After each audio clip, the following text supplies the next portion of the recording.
Welcome everybody to NBL Overtime. Another round has come and gone, and the Adelaide 36ers are going to kick us off here, and we saw the best of them and we saw the worst of them this weekend in true Adelaide 36ers style. The entire season from start to finish has been a roller coaster, and they provided for us once again. Peter Hooley, Damon Lowry, let's kick this right off, because the Adelaide 36ers, the most entertaining team in the league for good and for bad. They managed to get it done, but also that game against Tassie was one to forget. Roller coasters are exciting and terrifying at the same time. Oh, namaste. Just like the 36ers. When they are playing at their absolute best, they are very exciting. But when they're at their worst, they're terrifying. They got self-inflicted wounds all the time. They have a terminal brand of basketball. It's terminal. It's one-on-one. Kendrick Davis scores so easily that in his mind, he's probably thinking, I'll just go get a bucket. And then he might pass it to Trez, and Trez goes, you can't guard me. I think I'll get a bucket. And then all of a sudden, guys like DJ Vasiljevic goes missing, Isaac Humphries goes missing. But if they're scoring, they're hard to beat. But if those shots are not dropping, they can blow big leads and they can take L's. Well, they beat the Hawks 3 times, right? We all believe the Hawks are the team to beat to win a championship. They did it again last night, and they came out with a point to prove. I don't know whether it's so much, maybe it's just, again, the back's against the wall, because we'll talk about that Tassie loss, but this one here, they came out and played as if their season was on the line, because it is. It is now due to that Tasmania loss, and defensively they look good, but they nearly choked it. They nearly choked it down the stretch. Darius Days was unbelievable in the last few minutes. He just caught fire. But some big shots late from Kendrick Davis really helped them get over the line. They needed it to keep their season alive. And look at that from Days. He was trying everything he could. And again, I think in the end, it says a lot about the Hawks in terms of their ability to come back from facing big deficits. And we'll talk about Illawarra as well. But for Adelaide, they stayed. They've got a heartbeat still. Man, you know what I loved after the game as well? Was a quote from Kendrick Davis. And I think it's very, very true, where he said, look, we've beaten the top team 3 times in a row. We've swept the top team. Now, it was very different verbiage that he used to describe this, but he's dead on. No one wants to play this team. If they can sneak into the playoffs, nobody wants to come up against the Adelaide 36ers, because at their best, they have swept the best team in the league. Now, whether it's a matchup issue, whatever it is, Damon Lowry, if you're looking at all the teams throughout the league that are fighting to get into this playing spot, Adelaide 36ers are not a team that you want to come up against. I'm going to respectfully disagree with Kendrick Davis and say that teams would love to play Adelaide because they give up leads, they're untrustworthy, they don't play great defense. Why would any team be scared to play them? I'm talking about in the series. Now, in a one-off game, I'm not rigging too much into the Hawks losing 3 times because styles make fights. That doesn't mean they went to Sydney and they won as well, but that doesn't mean you can then just run the table through a playoff series. So I don't think teams would be scared to go to Adelaide. Now, Adelaide got the best home crowd. They're different at home, clearly. But are they going to have the home court advantage? They're not going to have the advantage, but the issue then is it's a 3-game series. So whoever they play, they're going to get their first home game. Let's say they win that against an inconsistent Adelaide. They go to Adelaide. Adelaide are winning that. And now all of a sudden you've got Kendrick Davis and Montrez, guys who rise to the moment, coming up in a deciding game on the road. So then you're starting to get into a very, very tricky situation. You've got a momentum team in a game 3. They happen to get a little bit of a lead. They could really upset someone. They could, but what I'm worried about now is that they've shot themselves in the foot because of that Tasmania loss. That Tassie loss, it just could not happen. With the games they have coming, we'll look at their run home in a minute, but this Tasmania loss, coming down to the final stretch, they had this game in the bag at halftime. They were dominating. Isaac Humphries was dominating, and this right here, Majuk Dang, he was awesome, Damon. I know you want to talk about Majuk Dang. Couldn't get a box out on 2 opportunities. Milton Doyle, well, he's got ice in his veins, we know that. That loss there, you saw Scott Roth after. That just looked like it just zapped the soul out of the 36ers. They responded well last night, but you just think, and we're always, the teams that just miss out on the finals every single year, there's normally one loss in particular you look back on and say, that's the one that cost you. I'm worried that was it for them. They had that game in Tassie and they blew it, yes. They had a 25-point lead against the Hawks and blew that. Everybody held their breath when Tyler Harvey pulled up. We just knew that game was going to overtime. So, yes, they have the ability to blow you out, and they also have the ability to let you back in. What's going to happen? Nobody knows. And that's, like I said, the same thing that makes them good is the same thing that makes them bad. They play a terminal style of play. You know what I call this? Show business, entertainment. The Adelaide 36 have been entertaining from start to finish. They're giving up leads, they're getting big leads. But was this loss, when you consider the outs that Tassie had most recently, was this one of the worst losses we've seen from a team, considering what was on the line this entire season? I think it has to be. And again, because of the key outs, Sean McDonald out, Will Magnay, Nick Stoddart went in the starting lineup, had 9 points in the first quarter. Credit to him. Credit 100%, but that's what Scott Roth does. He throws you in there and says you deserve this opportunity. It's inevitable. It's human nature. Everyone who's played the game, when you see superstars on the other side not playing and you think, we've got the talent here, we're rolling, they just beat Sydney, they just beat Melbourne, there's a little seed that thinks, okay, we're going to play 50% of our best and still win this.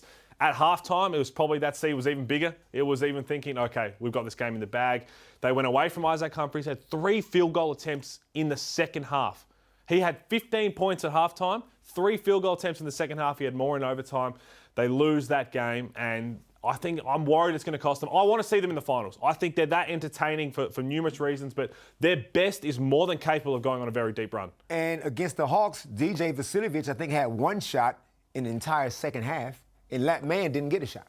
So the Tasmania Jack Jumpers are the team you do not want to play if you are undisciplined. Because guess what? They are the most disciplined team in the league. They're going to just grind you down. Nobody's going to try to go one-on-one iso ball heavy. The Jackie way is going to rise to the forefront. And while you're over here playing one-on-one basketball, if those shots are missing, they're going to make you bleed on the defensive end. So the key is now, Felix, we're going to talk about Tassie because I know you want to talk about Tassie, but the run home now for Adelaide. The ladder predictor's live on the NBL website, so you can go, you can tinker with it all. You love this ladder predictor, man. I love it all because there's just predictor. so many different tweaks you look at. You can put margins in there, percentage will come into it. They're currently 8th. They've got 10 wins. So 14 wins is going to get them into the play-in, or it might at least get them tied with Tasmania, who are fighting for that spot as well. If South East Melbourne take care of business tonight, they look like they'll be secure. So they need to win 4 of those 7 to really help. They could maybe get away if it's 3, but then it could be a percentage thing if Tassie really falter. I'm not so sure Tassie will falter that badly. Give me best case scenario for the 36ers and worst case. Well, let's have another look at the run home and try and pick apart those games there. If you want to really see those games that you look at. And remembering when we look at this, that they are a much different beast at home, and there's a lot of A's there. They've got to go away to Perth, who are currently shooting for 2nd spot. So are you going to give them that game against Perth, Damon? 2 Perth games on the road? No. So they're going to, maybe they split that. Cairns away. Cairns are playing loose and free, but they should get that one done. Yep. Sydney could be playing for a home playing tournament spot. They've already beat them in Sydney. I think New Zealand, they'll get it done at home. Brisbane at home, and South East Melbourne, Phoenix. So they've got to win 4 of those to really give themselves the best shot. And again, their best is more than capable of winning all those. Their best is more than capable of making a championship series. Their chance. Problem is, if they get a little tight, I'm not so sure. You know what? It doesn't matter what we say. It doesn't matter what we try to predict, because the opposite's going to happen. Absolutely anything can happen. It doesn't matter. If you think you know what's going to go on, what's going to happen, the results in the NBL, you're a bold-faced liar. We have no idea what's going to happen. We just have to fill an hour of TV acting like we do. So we're going to continue doing that, because the most unpredictable thing of the season has been the Illawarra Hawks are starting to show cracks. Losing to bottom teams, though, which I think, Damon Lowry, if you're going to lose these games, I'd rather lose it underestimating opponents than being beaten by ones that people claim to be superior. Yeah, the one flaw of the Illawarra Hawks is their ability to get casual when they least should. You never should get casual anyway. But obviously, dropping that game against Cairns at home, they had the game. They blew that one.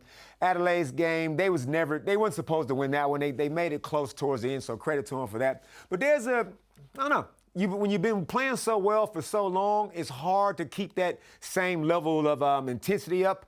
And the Hawks are not used to being flying high for so long. So I'm not surprised, but at least it's something that they all know about and Justin Tatum has addressed. You're someone who very rarely gets rattled. You know, you live this Navy SEAL lifestyle. It takes a lot. It takes a lot to rock you. Is there an element of you, say if you were at 100% Hawks confidence, I'd say realistically you're probably at 90% Hawks confidence, have these games legitimately made you think, well, maybe the Hawks there is a little bit, maybe they can bleed, or are you still rock solid, this is just a minor bump in the road? I still think every team can obviously lose, and I still feel like it's the Hawks' championship to lose. Because we all talking about everybody's best. Yes, everybody's best can win the championship, but I feel like the Hawks' best I see more often. I see more of it than most other teams. So for that reason, I'm saying, yes, they still my they still my pick for the championship. Doesn't mean they're going to win 3-0. It could be 3-2. But, in saying that, They could still lose and not make it at all. I think for me, I look at it, are these couple of last games concerning? Absolutely. You can kind of see the cracks you're talking about, that Justin Tatum's talking about. But I look at the whole league, or the ones that can win a title, I still have more confidence in them, more trust in them to be able to do that than anybody else. Tell you what I'm excited for at the moment. The potential matchup. Now, Melbourne United have to pull it out.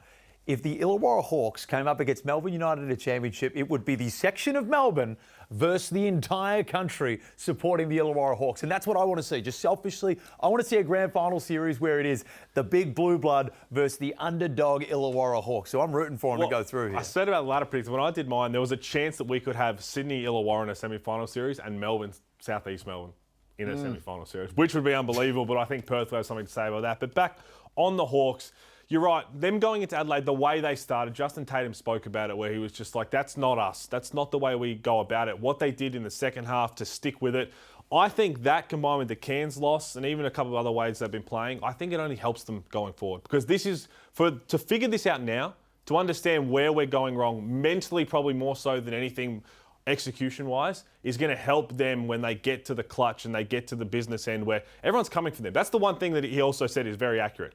You're the number one team. You are the leading contender to win a championship. Everyone wants to try and take you down, and I still think they rise above that challenge. Well, they've got a pretty favourable run home as well. Have you look at their next games to round out this season right now. Home, home, away, away, home. Now, the names on that list, Melbourne, they've still got to pull it out. They've still got to pull themselves out. They had some close wins. Brisbane, Cairns, win. Tassie, win. New Zealand Breakers and Sydney. That is all games they should be able to take care of. And I say that should, Damon Lowry. Should.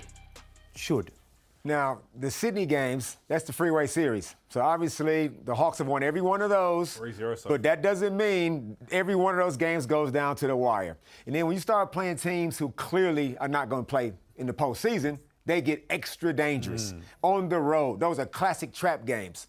You always like little sayings. The most dangerous thing is a man who doesn't fear death. And you are coming up against teams then late in the season who will not fear death. They are playing for pride. In the words of Casey Frank, personal paycheck. That is all they are looking for. So it is dangerous, dangerous stuff. But I think the most interesting thing across this weekend for me was Melbourne United, who managed to sneak out somehow at the death in both games, who credit to Dean Vickerman, fantastic inbounds plays that were executed to perfection throughout this one. But it was described to me earlier, I think perfectly, is Melbourne United over these last two games, are we putting lipstick on a pig? Are they still no good and they just managed to escape? Because New Zealand, they're a train wreck and you beat them on the buzzer. Now, New Zealand, like obviously, Felix, we did that game. And New Zealand, in my opinion, they blew it. Yep. They missed 10 free throws, and they let Chris get so many wide open threes. In that last possession right there, I feel like Jonah completely botched the switch. Okay, and saying all of that, the best thing that Dean Vickerman did in that game was let Chris Golding play the entire fourth quarter. The entire fourth. And guess what? The world didn't come to an end. Nothing bad happened. Chris can play 35 minutes a game. And if he was averaging around 30 minutes a game, we would see more games like this. Now, he's the only scorer, and Shea Ili. Shea Ili's been very impressive on the offensive end. Their defense is 50-50. Jack White, and this is with all due respect, he is not a scorer like that. He's an accumulator. See, I agree. I disagree with you on that. Because we saw they handed him the ball in the 45. He is not a guy that's not how he scores. He's not going to beat you one-on-one off the dribble. He's not going to jab you, Casey Prather, jab, shot fake. He is going to accumulate points as the game goes on. He's going to get points off the system in transition, off offensive rebounds. So if you just give him the ball to score, that ain't going to happen. Chris and Shea Ili and Ian Clark, who didn't play that much, those are their three scores. See, I would happily trade, and this is not a knock on Shea Ili, I just think Jack White's that good. I would rather see Shea Ili in transition, fantastic. The way he's pushing the ball in transition, fantastic. But when you get to that just 5-out set, I would love to see Jack White given the opportunity to just rip and go from the elbow. He's twice as athletic as some of these guys. Now, the question is, he's got the niggling hamstring injury. So is he at 100%? I personally don't think that he is. So that's possibly why we're not seeing him in a lot of those situations. But I always hear Jack White is fantastic. He gets to the receiver spots really well. So I can understand why we say that. But man, this guy can go, and he's done it in the past. I can see games where he can come out there and have 30 ripping from the elbow and destroying guys. I think Jack White's the key for them if they want to win a championship. You look at it, Shea Ili's done his thing. Ian Clark, he's done it time and time again. what Chris Goulding's doing. But if they want to win a title, it's going to be on the back of a more aggressive Jack White. You're spot on. How that looks in the system, I'm not sure. But back to Chris Goulding, because you guys got to call that game. Sometimes we spoke about it a little bit with Bryce Cotton last week, and Bryce Cotton's doing it again, where I think we're taking it for granted somewhat. And we just fall into this mindset of like, oh yeah, he's doing his thing again. Another 40-point game in the NBL. We've seen it all season. The most 40-point games we've seen in a very, very long time. But to do that, he turns 37 this year, Chris Goulding. And that 3-ball right at the end, he continues to prove he's one of the best shooters we've ever seen and will ever see. And I think what he can do when he can flick a switch like that, because you're right, New Zealand played better than them for 95% of the game. And the way that they put Taco Fall in there, he was getting hacked. If they knock down some free throws, it's different. But I love that interaction with Coach Kopp at the end. That's a former player who was smiling with CG. He said in his press conference, sometimes you just get beaten by greatness, and that's what happened. Hooley, are Melbourne United right now, these last 2 wins, lipstick on a pig? No, because I think they'll finish second. Lipstick on a pig? Of course not. Well, I guess it's just a pig with no lipstick at this point. My God. Well, I'll tell you what, the game against Sydney as well, that was a lot of the emphasis on that one was put on the final possession, of course. But for me, look, great play, but it was the defence from Sydney that was the worst part in this one. And now credit for them to be able to get this one. And Leafa just pulled one out in the most Sydney Kings way possible. Sean Bruce loading it up, an offensive rebound, bang. They managed to get it, but it was the final play that really made this one, and it was terribly defended. Terribly defended on the weak side too. Got to get across in there and help Shaylee, but the execution, Dean Vickerman, he knew there was going to be a lot of attention on Chris Goulding, a lot of attention on him potentially coming off the screen, looking for it. They ran a very similar look, basically the exact same play. They just went for the handoff instead of throwing it into Delhi in the post. And you've got to execute. Sometimes that can help spur on the next run you go on, where you go and win 2 close games where maybe you've been... They played very good against Sydney to start. They should have won that game by more than just the final bucket. Different to New Zealand, where they played pretty poorly and they were lucky to escape. But all you got to do is just win the game that's in front of you and continue to build. I know you're not... We say it to you a lot. No, the win against Sydney, I think Sydney are a good team. If Tassie goes out and beats Sydney, I've been harsh on Tassie for their strength of schedule. If Tassie goes out and beats Sydney in that same fashion, I'm saying good win. The New Zealand Breakers one, that was a bad loss, as you said, during the game to New Zealand, which I think is interesting. And the more I think about it, the more I agree with you that New Zealand absolutely blew that game. But the Tassie one's a whole different beast, which we're going to touch on later. But let's tuck right into the run home for Melbourne at the moment, because the tennis will eventually come to an end. Kyrgios is out of it anyway, so we don't care about it. I don't care about any of the other players. We're Kyrgios only here at the NBL. But you look at that, Illawarra away, Perth away, Brisbane away, and then we get 2 final home games, which in my opinion are going to become very, very pivotal. The throwdown is back in a massive way. Southeast Melbourne Phoenix, that last game of the season. The Phoenix have not lost this season in the throwdown. Sam McKinnon won one. Josh Knight is one. Josh Knight King. Josh the Knight King was that's what right. you referred to him as. Josh King. They've won one. So that last game is going to be huge. The Illawarra game, that's a revenge game. The last time Melbourne United was in Wollongong, we all know what happened. So I would expect there would be no casualness from the Hawks that particular night. Their first game back at John Cain Arena is against Tasmania, who have a fantastic record going in that venue. So it's going to be tough for them to hold on to second spot because Perth's coming. Perth's got a nice favourable schedule on the run home. But again, we can't predict it. Again, this is what the beauty of the playing tournament, though. Because in the end, you just be like, normally, okay, we're finished in second. We're going to get a home semi-final series. It's great. No, you want to avoid. You have to make sure that you're at your best to avoid a play-in tournament altogether.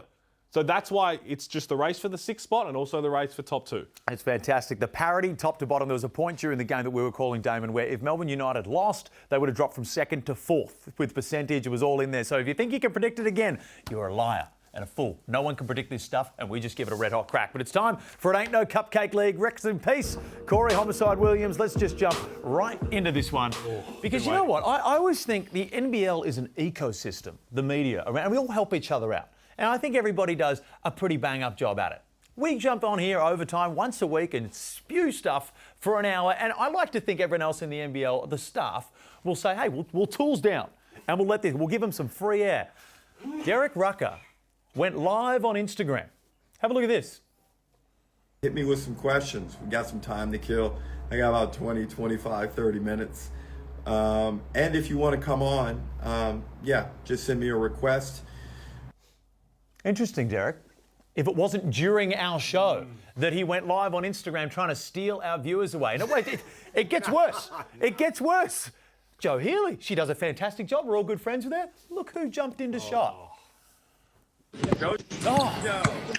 What's up, Derek? How you doing? Oh, you're they've down in organized. Wollongong. I I didn't thought realize. Is this war? Is this a declaration of war? Well, I feel like this is a declaration of war. And just when you thought it couldn't get any worse, now we don't have the footage of it, but Kelsey Brown joined the chat later. Now, What are we here for? well, I don't know. But all I know is that I would consider that some form of treason. And I believe the French had a method of dealing with this that involved a fairly sharp object and a town square. Now, maybe you could call me tough if that's the punishment, but I don't know. I just think that we need to just come together as an ecosystem and maybe not go live in the middle of the show.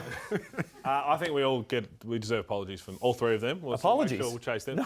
No, heads on stakes.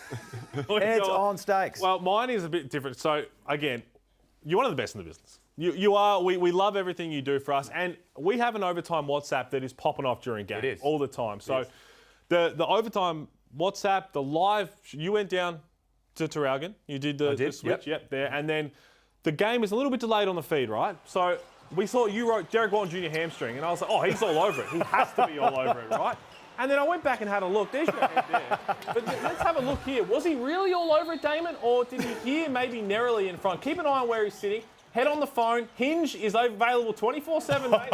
And then he's like, oh, what, narrowly? What's going on there? And he wrote Derek Walton hamstring as if he was all over it. You weren't paying attention at all. You can swipe right the next morning. Shout out to my dad, Peter Von Hoff, sitting there enjoying the game as well. He's going to get dragged in. Father-son moment. My father, whom I love, is going to get dragged into the cupcake. Peter, have some shame.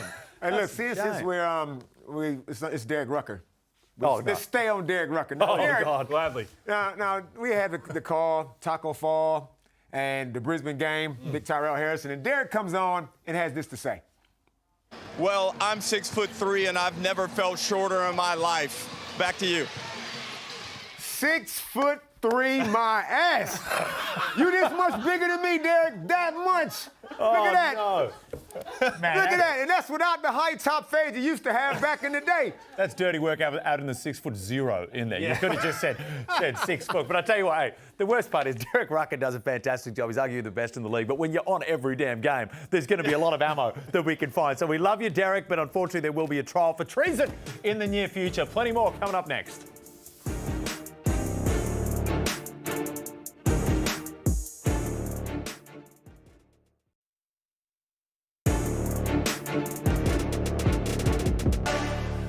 Welcome back to NBL Overtime. Now, the Sydney Kings, they split the games this week. And I'll tell you what, if you want to predict it, then you got no chance. We've said that a couple of times before, the Kings, and there's been another interesting press conference as it goes. Damon Lowry, Peter Hooley. You just can't work out what's going to happen. Now, they beat Cairns. They lose to United. Probably what you'd expect the way they've been going so far this year. Well, Cairns gave them a run for their money too. We talked about teams that are playing free, they're playing loose, they've got nothing to lose, they're playing for contracts, they're playing for NBA looks, all of that. There's some times in that game against Cairns where I was worried that they could slip up again, but they did enough to get it done. They still haven't really scratched the surface of what they're capable of because they're little glimpses of their best. It's one of the best in the league because Xavier Cooks has been phenomenal all season. Yeah, well, and online, and I don't know, Twitter's Twitter or X, what do you want to call it? There seems to be a lot of disrespect for Xavier Cooks when he's brought up into the MVP conversation, saying he's cleared by Davis and these other guys. Xavier Cooks is having better numbers on a contender than he did in his MVP season. So I will not hear for a minute. The Kings at times have been a mess, but I will not hear for a minute that he is not one of the top tier, top echelon guys in this league. He's a victim of his greatness in terms of we've just come to expect that from him, which is why I think he's getting overlooked for a lot of that. He has been unbelievable this season. And all-NBL first-team contender for sure because his numbers, you talk about it, but his impact on the game, I think he's also a Defensive Player of the Year candidate as well. We're seeing that. He's playing the 5 now. He's a mismatch nightmare in that. So when he's rolling, Cam Oliver looks so good against the Cairns Taipans. We know what Jalen Adams can do. Ball Qualls getting back into the rotation after being injured. They've got all these pieces. I love what I've seen from Alex Tui. So the problem is, I thought they would have at least seen their peak more or reached their peak more consistently before now. So when will they do that? I don't think they can reach it one game before the end of the season and go on a run. I think it has to be now. I'm going to respectfully disagree with you, Pete. The Sydney Kings scratching the surface, I think we've already seen their best. I think we've seen their best. We've seen the best of Jalen Adams. We've seen the best of Xavier Cooks. We just saw the best of Cam Oliver. We've seen all together, though. Now listen, Alex Tui, they've all had their game. Here's the issue. They're not getting any taller. Xavier Cooks at the 5, blasphemous. I can't stand it. Now, it's different when he plays a little bit of small ball for a couple of minutes. The starting center, come on, man. You can't have Xavier Cooks playing 30 minutes at the center spot. Mismatch every single night. Yes, he makes it kind of work in his favor on the offensive end. You can't ask Xavier to be doing this. So I'm saying, team, they've only barely beat Cairns. They lost at home to Adelaide. They lost 3 times to the Hawks. And you're saying they haven't scratched the surface. I'm thinking they've scratched already. This is the best that they can be. On their particular day, they also go iso ball heavy with Jalen Adams. They spread the floor, make you just defend one-on-one. And if you can defend that one-on-one, they're not that tough. You talked about styles make fights in talks at Illawarra and Adelaide. I think that the 2 teams that are going to give them the biggest trouble are Adelaide 36ers because of their interior presence and the Illawarra Hawks because of Sam Froling, Days, Lockie Ulbrich. So if they can avoid those 2 in a series and they get a more favourable matchup, if they play Perth, I think they'll rather play Perth than they would play Illawarra or Adelaide, or they'd rather play Melbourne where they're not going to throw it inside. Rob Lowe's going to pick and pop 3. Marcus Lee's not an offensive threat. So I think there is a run that could get them to a championship series for sure if they get the right matchup and they peak at the right time. They've all had their individual brilliance. It's about time, as I said. They've got to do it now. I think they need to do it now if they want to be a real chance at going all the way. Quatnoy throughout the year. Started the season off just generally, wasn't getting a huge amount of burn on the court.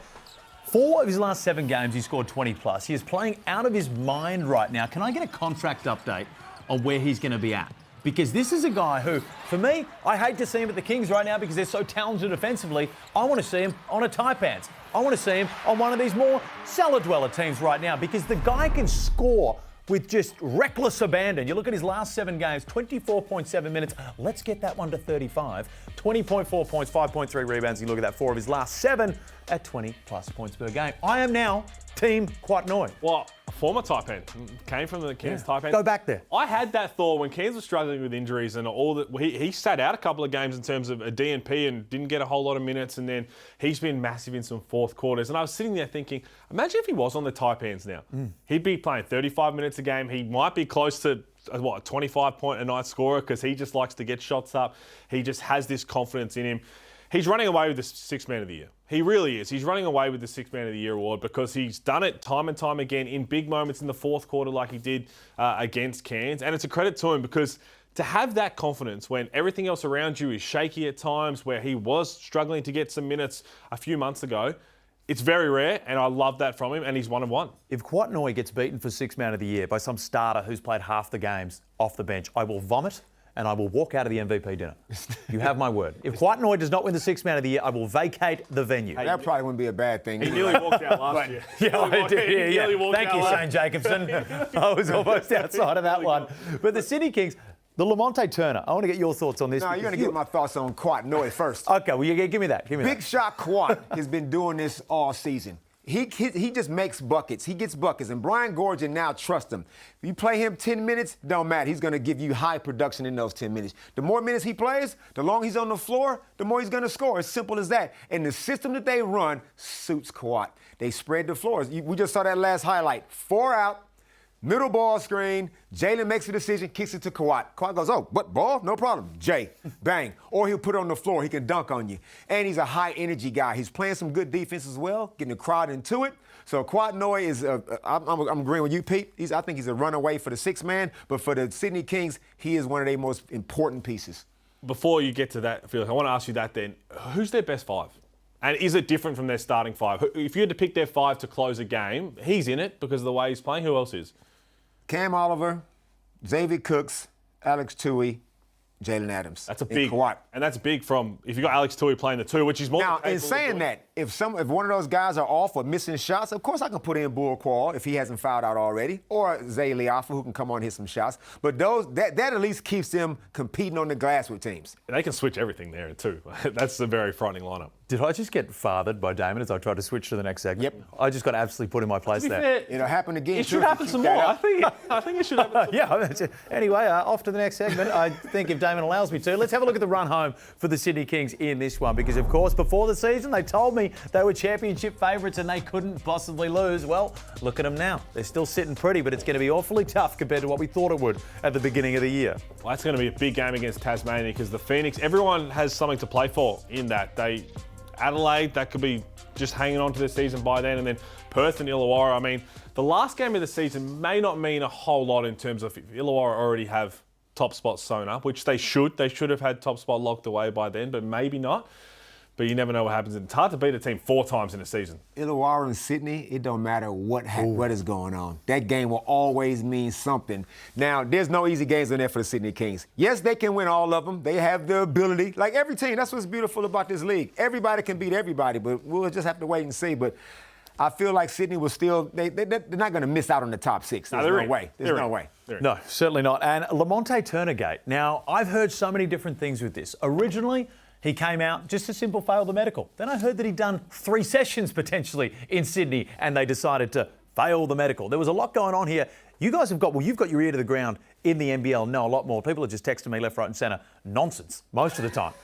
And it's usually terrible information, which I relay on Twitter. Have you heard anything more? Was it as simple as just a failed medical? I think it was a lot more in terms of the fitness side of the medical, where it's going to take him a lot to be able to contribute, and they wanted someone who could come in and can play right away. The game before, when they announced the signing, they might not officially announced it, but Brian Gordon said they're bringing someone in. I hope he's available, or he has to be ready to go on Thursday against Melbourne United. So everything else that transpired after that was the start of the week, and by all reports, he wasn't close to that. So they're thinking, well, if he's not going to be ready, if he's going to contribute in his 6th game to qualify, that's not what we need right now, because if you're making changes to a rotation that late in the season, it's not going to help your case. So he didn't have tennis elbow or something, he's just full of donuts. Is that what you're trying to say? I don't think it was so much donuts. But when you haven't played for a while, so game shape is a lot different to just working out too. There's a completely different thing of understanding of what you can do at a high level. And by all reports and what we heard, Gorge and the Kings wanted him to be a leading rotational player. When you look, that's 25 plus minutes a game. Well, big news for South East Melbourne Phoenix. Maybe they could have done with Lamonte Turner to replace Derek Walton Jr. down with a hamstring injury, which is disastrous. But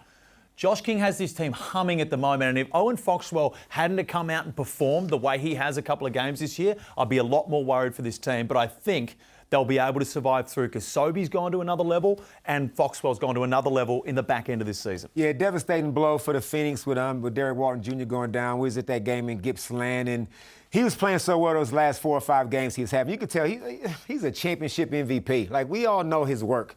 Now, I feel like the Phoenix, though, can cover for it as best by committee with Angus Glover getting some point, Nathan Sobey. As long as Nathan Sobey doesn't try to revert back to just trying to do too much right now, the game is coming to him nicely. He's picking his moments. And Owen Foxwell turned that game against the Brisbane Bullets with his defensive effort. So, and then you still got Ben there that can come on and give you a little punch just in case Owen Foxwell might not be up to scratch for that particular time. So I feel like the Phoenix will manage. Derek's not coming back. I know they're saying maybe if they make the championship series or something. I feel like they should just get their head around the fact Derek's done for the year and let's just move on. It's one game too late as well because they played tonight against the Cairns Taipans. If having a game earlier, they could have potentially found someone. They would have had to be suiting up tonight to be able to qualify, which nice to have an insurance policy like that. But it does hurt. But what is going... There was no segue or pun intended there. But Matt Hurt on the other end, he has been enormous. And we talk about it. We've been on the Matt Hurt fan club all season long, as many have. But 32 points, 12 rebounds. He's unguardable. Like, he's got a fadeaway. It's a unique game that he plays. He's got a step back. He can be funky with it. He's finishing through contact. He played the undersized 5 at times. But I love the way he goes about it. And this was an all-NBL first-team caliber player doing what he does best. Is it? So I reckon that position in the All-NBL first team is between Casey Prather and Matt Hurt, which I'll tell you what, I reacted a bit when the original thought of Casey Prather being on that team, but he's gone on a surge since then. Who have you got in right now, Matt Hurt or Prather? I got both. I think I've got both. Again, being positionless, I think I've got both. I definitely got Matt Hurt, and you're right, he is unguardable. Now, he can play small ball center because he's 6'9".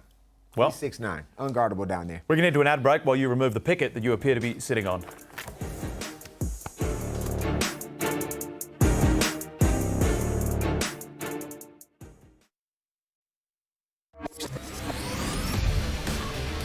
One down to 4, to 3, to 2.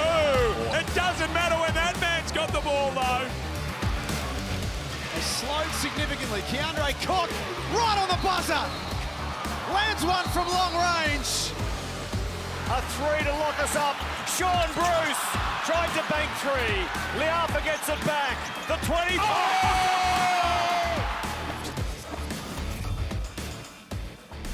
Credit to the editor that didn't want to stay up for the United game yesterday at 5:30 and didn't want to add any of Chris Golding's threes. The all 10 of them you could have got, but again, he's distanced himself now out to 7 up the top. Can he continue to keep this rolling? You'd like to think that he probably can because he's on fire at the moment. NBL Overtime, welcome back. Peter Hooley, Damon Lowry taking you through it all. The Perth Wildcats. Now, I've been high on them all season. A lot of people say they'd... When have I been off them, Peter? Don't you give me that look. When have I been off the Perth Wildcats? I'm just reacting to it. There you see. See, Damon, put him on the spot. No? Butter. Melted like butter. I've never once been off the Perth Wildcats in this one, but they're rolling at the moment. They're starting to find their groove. Now, admittedly, people say it's all on the back of Bryce Cotton, but I've got my opinions on that, but I'll let you have first word. Well, they were my pre-season pick to win it all. And here we the go. way they're going, what they've done in this road trip. So they've been playing on the road. They play tomorrow night against the Brisbane Bullets and then finally get back home to play in front of the Red Army, which they'll be relishing and looking forward to doing that. Rabid.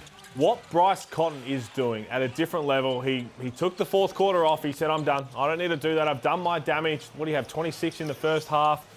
He is just on another level right now. And it's fun to see. You talk about Kuwait Noi running away with it. The engraving is halfway through or three-quarters way through the N in Cotton. And Bryce, that MVP is his. He's been unbelievable. And this Perth Wildcats team, when they're still getting Christian Doolittle back to game shape, Dylan Windler, I think, has been enormous. And I think I sat here way back at the start of the season saying that he's a key for them, what he can do for them going forward, knocking down the three ball defensively. I've got a lot of confidence in what they can achieve down the stretch. Was that 2 callbacks to his own predictions in one spiel? Oh, I said this. Oh, I said that. When you sat there and said, when have I said a bad word about Perth? I'm going to go back. If you have done that, that'll be on the cupcake section when we go next week. Grow up, Peter. Damon, take the floor. Perth Wildcats are definitely playing some really good basketball, and it's because they understand how the pyramid works. It's Bryce and everybody funnels down. That is not disrespectful to Bryce's teammates. They understand we have the best player in the league by a mile. We would be stupid to not run everything through him.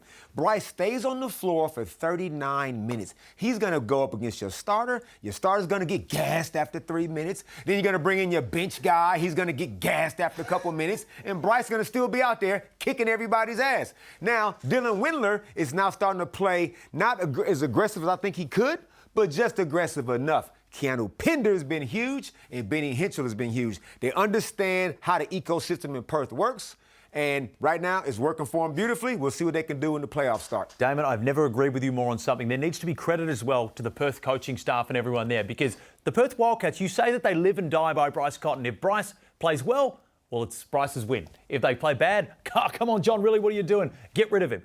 They set their offense up. They're paying him half the salary cap. They set their offense up to get him in mismatches and to get him in the right positions. That's what they do. So Bryce is now in a position, almost more so than any offense he's been in his career, to put these type of numbers up. So a credit to John Riley and the staff. 100%. It is the UV rays on John Riley Island are getting physically unsafe. I'm with you, though. I hear you, and I think we're all in agreement, again, how well Perth are playing.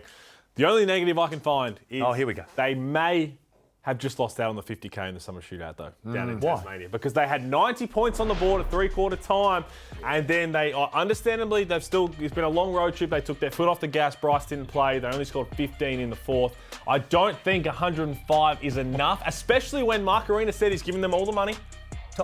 Taipans can't score. Breakers can't score. Hawks, they don't care anymore. They're just going on a tailspin. The Jack Jumpers, they only play defence. The Bullets, they got no one left. And the Phoenix, that'll be last game of the year. They'll be resting. Last game of the year, they've got a throwdown after that. Yeah, well, that throwdown will be too much tension in the air. They're in a very good spot, the Phoenix, because they get to see a target score. They had 90 points at three-quarter time, and I was sitting there thinking, wow, they could put up 120 here, and again, the only owner we've seen, other owners might have said it, but he said that all the money's going to go to the players. I just don't think that would have been enough. 7 more points would have made it interesting. I think someone beats 105. Certainly do, but it's time for us to dust off a segment which I thought was retired, but it's finally back. Halls is hearing. That's like a horror movie title. That's why I retired it, though. That's Stinger. We don't have to run with it. Now, hearing a lot of things, obviously, we're getting around the talks of free agency and contracts. Now, Casey Prather, Unbelievable. We talked about his MVP conversation, all NBL first team, but there are some teams locally who are keeping an eye on what's going to happen with him and are interested in seeing what happens next year, and some teams overseas that are going to be putting offers to the table if he becomes available. Now, the Brisbane Bullets, I know, are interested in keeping him. Why wouldn't you? But as our great friend Corey Homicide Williams will say all the time, yesterday's price is not today's price. Prather. And that man, what he's on right now, he took a low offer. He's on a low contract because he had 2 significant injuries he was recovering from. He had to bet on himself. He did that. He is now playing at a level where he is an all-NBL first-teamer in my mind. So that contract, he has to be rewarded for that too. But he has now become a very hot commodity if he becomes a free agent and Brisbane don't get it done before the end of the year. You know what I say to that? If he's thinking of going internationally, you've got a beautiful child, your wife's having a fantastic career here. I don't think going to Uzbekistan to earn an extra 50K is going to be worth it. I know where the countries are. It's not there. There's some good places as well. But I think he wants to stay, understandably so, for their family here. But that offer needs to reflect that, whatever it is. And if you're the Brisbane Bullets, you got to get that done. He has been a significant piece. He has been unbelievable. And whoever sits there and says, "Oh, this is what we expected," no one says that. But except for him, he would have expected that from himself. He has exceeded expectations and deserves whatever's coming. Well, to do a callback, I did say at the start of the year that Casey was going to start slow and then finish in MVP form. If we can find the footage of that one, go through back there. But quickly on the Brisbane Bullets, because the contract of Casey Prather, they might have to wait until the end of the season to worry about that. But right now, lost 4 of their last 5, Damon. They're not looking like that Brisbane that went on a nice little run there and we thought, hey, could be a contender. No, they running out of bodies. It's just as simple as that. When James Bateman went down, I mean, the three-headed monster of their imports with Casey, Kendrick Cook, and James Bateman, they were finding a nice groove, those three. And they did that when Josh Bannon was out. Josh Bannon comes back, then Bateman is out. Now you bring in Josh Adams. Look, Tyrell Harrison is concussed at the moment, and then Bannon just got hurt. I mean, so look, they just can't turn it. They can't get it tricked right now. So it's a shame, but I feel like if they can bring that entire group back, Casey included, bring everybody back, they can make a legitimate run next year. I like it. I agree with you. I think Justin Schuller is one of those coaches that will be better served having retention of players because he likes to build that environment. But he had a couple of choice words to say after the game about the conditions over there in Traralgon. Yeah, where I want to start is we were frustrated with the safety of the venue before the game. We raised those issues and we've taken, I think, another 4 injuries throughout this contest, and that's just a frustration right now that we need to get some answers on. I think when we had our bodies, we showed we were as good, if not better. In that sense, full credit to Phoenix. Really disappointed with how some of the comments were when guys got injured, but we'll remember that for the future. Did someone turn the lights off halfway through that press conference? Because it's clear the court wasn't in condition, neither was the room that they were doing that. Get a new light bulb in there that lasts more than 40 minutes. But the court, it was a little bit slippery on the outside, but I went and checked the court and it appeared to be, and they've said that it was fitting with all regulations, but it was quite hot and humid in that venue. I was there a few years ago. I wasn't there for that one. You guys were, obviously. It does get humid in there, but some of the injuries as well. Don't know if you can really say correlation equals causation with it, but everyone had to deal with it. And again, injuries, we hate to see it. There's been too many this year. You're right. I should probably ask the question to the person that was actually in venue. Damon, let me just take that same question. He doesn't make excuses for anything. That is true. No, it was definitely moist. It was humid in there. It was humid. God. Say that then. Don't say moist. Don't say moist. Please don't say moist. Okay, we're going to, Are we doing this over? We're going to take stock. We apologise to the viewers for using that word. It's one of the worst words in the English language. Is it? Yeah, we're going to discuss this with Damon during the break. We'll be back. Moist.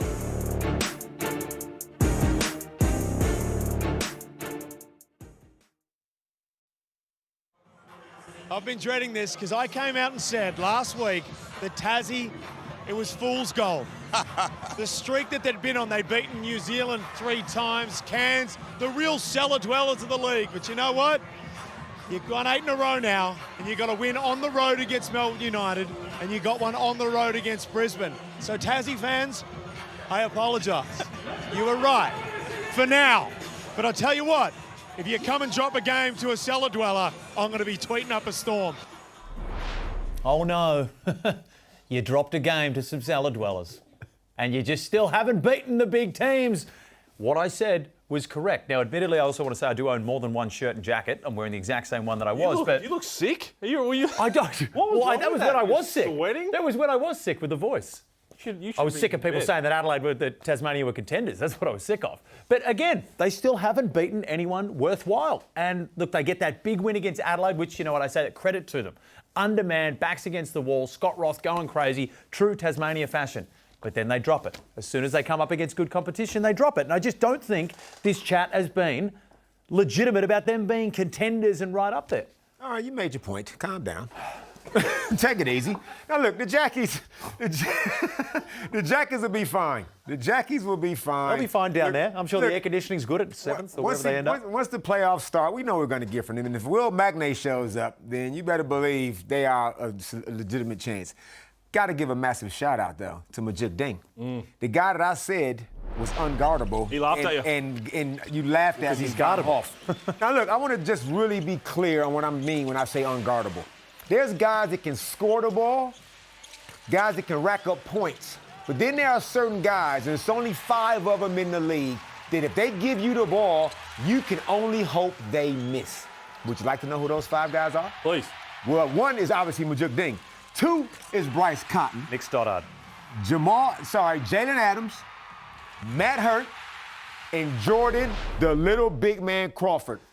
And what I mean by this, don't look at the scoring averages because Jordan Crawford and Majid Ding, they got to play within the Jackie way and within the system. They're not allowed to just come down and just go free for all whenever they feel like it. But I'm saying, when they got the ball and you're on their island, you got no chance. You got to hope they miss. That's all you can do. Chris Golding's not on that list? Unguardable? No. Chris is just a phenomenal, unworldly shooter. Let me say, Majid Ding is a better offensive player than Chris Golding. See, you're missing what I'm saying again. You don't understand. See, I know scoring wasn't your thing when you played, so you don't probably understand what I'm talking about. People know when I say unguardable, you cannot guard this dude one-on-one. You got to hope he missed. I thought that's pretty clear.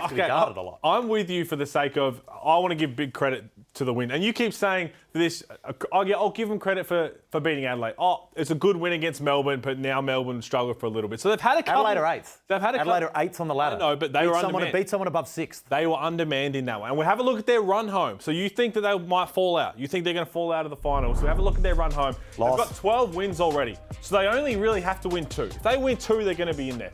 New Zealand away, Sydney away is going to be tough. Phoenix away is tough. Illawarra is tough. They do play the 2 bottom teams in the ladder, but they do have a very tough. That's a tough run home. Now they get some very tough run. A lot on the road, but they've done a lot of their work in that middle part with their 8-game winning streak, where they've only got to win 2 and potentially only 1 if Adelaide don't take care of business and win 4. They've got a better percentage than Adelaide 2 as it currently stands as well. So the biggest thing is they need Will Magnay back. And a lot of that chat has come off the back, especially with Sean. You can't judge this team based on those original comments. It's a far different proposition than what it was. This team turned good when Sean McDonald got back into this team. Shane McDonald. That was the one. When Sean McDonald came back into this team, that improved them drastically because all of a sudden Milton Doyle started getting the ball. Crawford, hey, he's a scorer. He's an unbelievable scorer. That's his role. He's not unguardable. Tasmania appear to have 7 unguardable players on their roster right now for a team that's losing quite a lot of games. But look, I just don't see them at the level that a lot of people are putting them. And you know what? I don't hate Tasmania either. People have started this narrative that I'm against Tasmania. I just don't think they're that good. I love the state. I think it's beautiful. The people. I went up there and they made fun of me, jeered me in great fashion. I think they're great people. Scott Roth is the best coach in the league. But they're just not as good because they don't have the cattle this year. I think the biggest problem is with you and Tassie people is when you say you went up there, it's down geographically. They're down. So you don't actually even know where Tasmania is, which is a big issue. Is it part of New Zealand? It is part of Australia, isn't it? Yeah. Okay, anyway. Well, it's time to jump over to Sportsbet. The trend is your friend before I get kicked out of this country.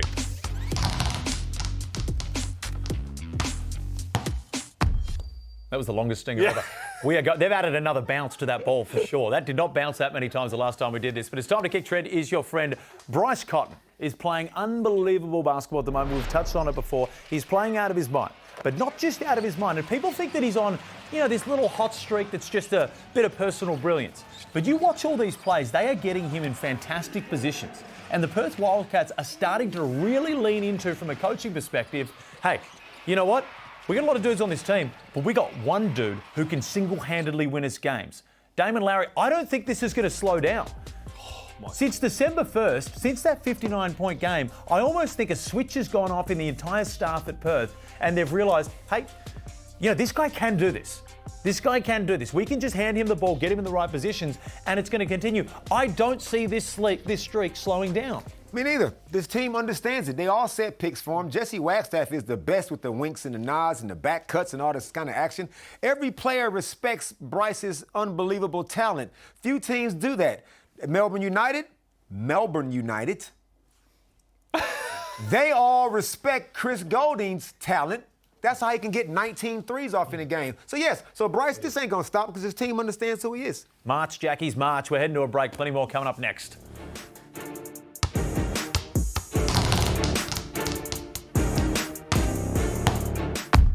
What are you really gambling with? For free and confidential support, call the number on the screen or visit the website.